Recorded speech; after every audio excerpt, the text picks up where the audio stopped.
contohnya kita ada contohnya di pembelajaran bahasa Arab gitu ya. Kemudian tujuan pembelajaran, kemudian media pembelajaran, metode pembelajaran, worksheet, lembar kerja siswa, expo atau selebrasi, project, kemudian sampai sini dong. itu berurutan tuh. Ya, Ada 11 bisa dilihat pembelajarannya. kemudian yang kedua, materi pelajaran. Nah, topik atau tema pembelajaran yang akan diberikan dalam satu pertemuan. Fungsinya sebagai isi pokok pembelajaran.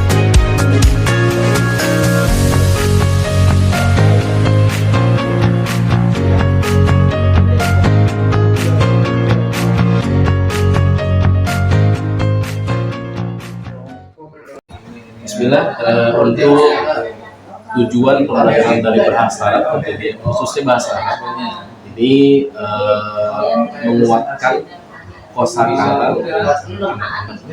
Selain menguatkan kosakata bahasa Arab, tentunya anak-anak berlatih dalam adapun metode pembelajaran dari pelajaran bahasa Arab itu sendiri beragam ya. Kita biasa memakai metode talaki, kemudian metode diskusi kelompok, adapun juga metode kadang kita menggunakan permainan-permainan yang menarik, di antaranya teori kartu, kemudian ada juga ular tangga yang biasa kita pakai untuk lebih menghidupkan suasana pembelajaran anak. Selanjutnya media yang digunakan tentu sangat beragam. Salah satunya yang biasa digunakan di sekolah pionir buku diniyah, kemudian juga ada Al-Quran untuk mempelajarinya dan juga ada buku mutaba'ah. Teman-teman, format perangkat pembelajaran kita ada berapa? Ada 11. Kebetulan di kelompok ini ada beberapa pembahasan. 4.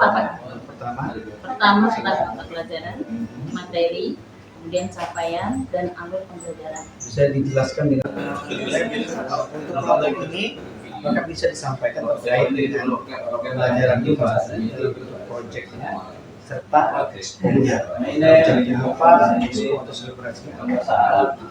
Oke, jadi untuk proyeknya ini kan kita tentang IPA. Di sini kita ambilnya jenis-jenis simbiosis. Simbiosis itu ada 3.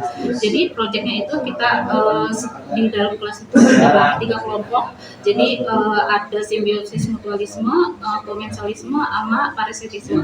Anak-anak kita kasih gambar, terus kita kasih juga gunting dan lain sebagainya. Jadi setiap kelompok itu punya proyek satu kelompok satu jenis Project ya. Ya, itu proyek. Untuk eksponya nanti mereka akan memamerkan dan mempresentasikan gitu dari hasil kelompok setiap kelompok tersebut gitu. Mereka menjelaskan. Expo dan selebrasi kira-kira Bisa. Jadi kayak desain fair itu bisa. Jadi untuk kiranya projectnya itu apa ya? Proyeknya kita bikin di sini kelompok project akan menjelaskan ada project, ada expo, ada portfolio. Hanya project Ferry yang expo, yang portfolio baru Bismillah, Ustaz, insya Allah kita rencanakan karena sebelumnya sekolah pionir kita juga sering banget menggunakan proyek-proyek dan sering banget diekspokan gitu.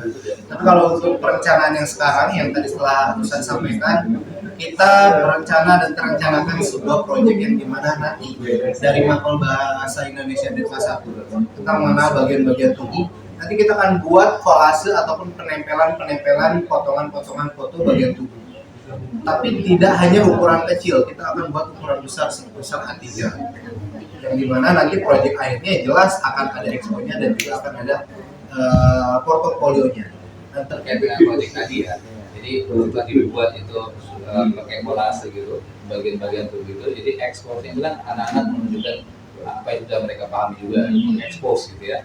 Jadi mereka bisa menunjukkan sambil ada gambarnya ditempelkan, ini namanya tangan, ya, ini namanya kepala, ini namanya perut gitu, ini namanya kaki. Mungkin bisa dipecah dulu buat kaki kanan, kaki kiri gitu ya. Ya catat gitu ya. kaki kiri dulu. Mungkin kita boleh saya tambahin sedikit ya. Boleh. pertanyaan berikutnya adalah saya mau bertanya terkait dengan kelengkapan dari format pembelajaran atau perangkat pembelajaran, yakni yang dimaksud dengan portofolio. Kira-kira apa ya portofolio? Yang dimaksud dari portofolio yakni kumpulan dokumentasi hasil kerja, catatan refleksi, dan bukti pencapaian siswa selama proses pembelajaran. Nah, fungsinya sebagai alat evaluasi perkembangan belajar dan bukti nyata capaian kompetensi siswa.